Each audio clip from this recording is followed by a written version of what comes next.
What's going on, YouTube? This is SG1 Sports, and you're watching our college football channel. Time to look back at 2023 in the Big 12 and take a look at how teams were in one-possession games to see which teams were better or worse than their record. Maybe were overrated or underrated, or at least being overhyped or underhyped going into this next season. Do this every year, and you can take some things away from it. A lot of times, not always.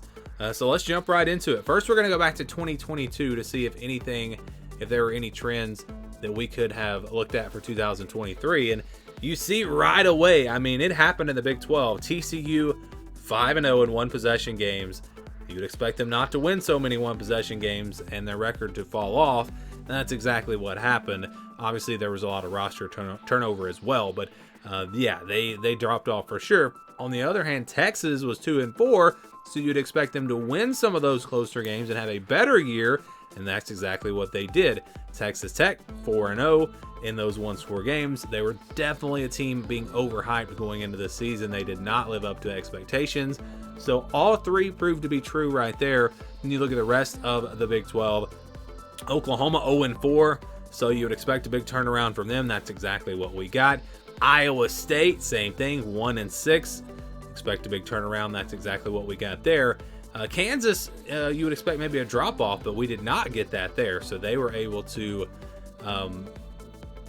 they just have gotten better. They got better as we went into this last season, and so you didn't really see a drop-off there. So good news there for Kansas. But let's look and see how this looks for 2023, and we add in the new teams to the Big 12. So we start with the top teams here, the top 7 teams. We got Texas, Oklahoma State, and this is in order of conference standings, by the way. So that's why you see 7-5 ahead of 8-4. But how are these teams in one-score games? Well, Texas was 3-1, so they turned things around and were better in the close games. Oklahoma State, the reason why they were in the Big 12 championship was their ability to win close games. They were 4-1. Does that mean the Cowboys could drop off next year? Oklahoma 3-2. They were better. Iowa State still wasn't very good in the close games. They were 2-3, but it was still enough to get them to 7-5. Kansas State was not good at all, 1-4. Does that mean Kansas State could have a big bounce back this next season? West Virginia was 3-1. They surprised a lot of people going 8-4. Maybe though they drop off, we'll see. Texas Tech 3-3 in their one-score games. So if these teams had won all of their one-possession games, Texas would have been 12-0. Oklahoma State would have been 10-2. Oklahoma would have been 12-0. Both of their losses were one-possession games. Iowa State was not that far from being 10-2. Kansas State would have been 12-0. Every loss for Kansas State was a one-score loss. So, yeah, I'm telling you, Kansas State's a team to watch out for. Obviously, there are other things that go into this. What's the roster going to look like and all that. But it's going to be a different Big 12 as well with no Texas and Oklahoma. Kansas State, watch out for them next year. West Virginia would have been 9-3. Texas Tech would have been 9-3. If these teams had lost all their one-score games, Texas would have been 8-4. Oklahoma State would have been 5-7. They would not even have made it to a bowl game. Oklahoma would have had another rough year at 7-5. Iowa State would have missed a bowl game. Kansas State, not much difference. Would have been 7-5. West Virginia would have dropped all the way to 5-7, and Texas Tech would have been only 3-9. So if they split the one-possession games, if you want to get maybe their true record, how good these teams really were, Texas 10-2, and look at Oklahoma and Kansas State. They both would be ahead of Oklahoma State. So Oklahoma State's a team that maybe was overrated, and maybe we saw that in the Big 12 championship when they got blown out. Iowa State also would have had 7.5 wins. West Virginia would have been 7-5. Texas Tech still would have been 6-6, so not much difference with those two teams. So that's the top half of the conference. Let's look at the other teams now. We'll start with, we got Kansas, UCF, TCU, Houston, BYU, Baylor, and Cincinnati. And this really did not hit me until I was doing this video. The new teams in the Big 12, they did not do very well. The only team that made a bowl game was UCF. Houston just 4-8. BYU 5-7. Cincinnati 3-9. That tells us a lot about the difference in the American Conference and the Big 12. It was not an easy adjustment for these teams. Now, I'll give them some time, and I think they will adjust and they'll be more competitive. But year one was not good. So that tells us maybe, like SMU going to the ACC, look for them to maybe struggle this year. We'll see how that plays out. I don't think you really have any other teams going to that Power 5 level. But yeah, that was very interesting, and I had not even looked at it or thought about it until I did this video. But the American teams that came over to the Big 12, they struggle big time. One possession games here: Kansas 3-3, UCF 2-3, TCU. So after having a great season in 2022 in the one-score games, that turns completely around for TCU, and that's usually the way it works. It's just it's just probability. If you're good in the one-score games one year, things are probably going to go against you the next year. Now, there are certain teams that just know how to win close games or know how to lose close games, like Nebraska.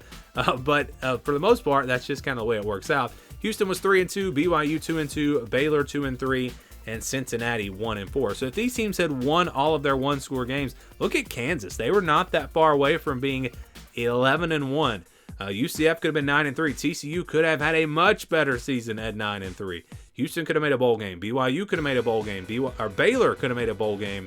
And Cincinnati also could have made a bowl game. So all these teams were not that far away from making it to a bowl this past season.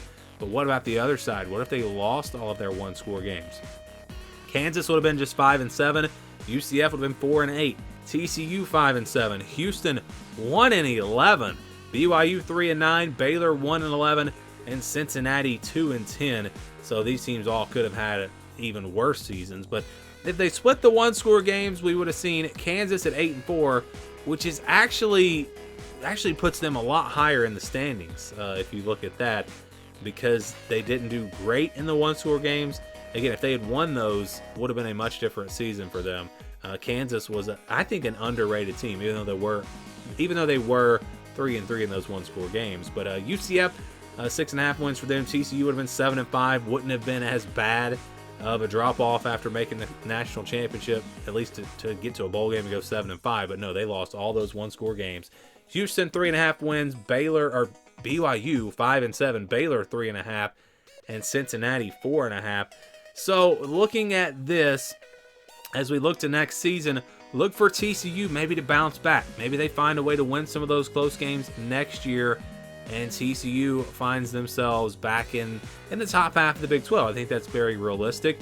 You're, again, also not going to have Oklahoma or Texas, but you are going to add Utah, Arizona, Arizona State, and Colorado, and that's going to be really fun, because I think those let's say 2 or 3 of those 4 teams, I think will wind up in the top half of this conference. I don't think it's going to be like when these teams came in from the American.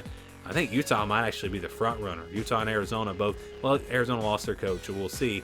But that's going to be interesting to see. But again, TCU a team to look for to maybe go up, and watch for Oklahoma State maybe to come down if they don't win some of those close one-score games. At least those are the trends heading into 2024. I'm not saying that's going to happen.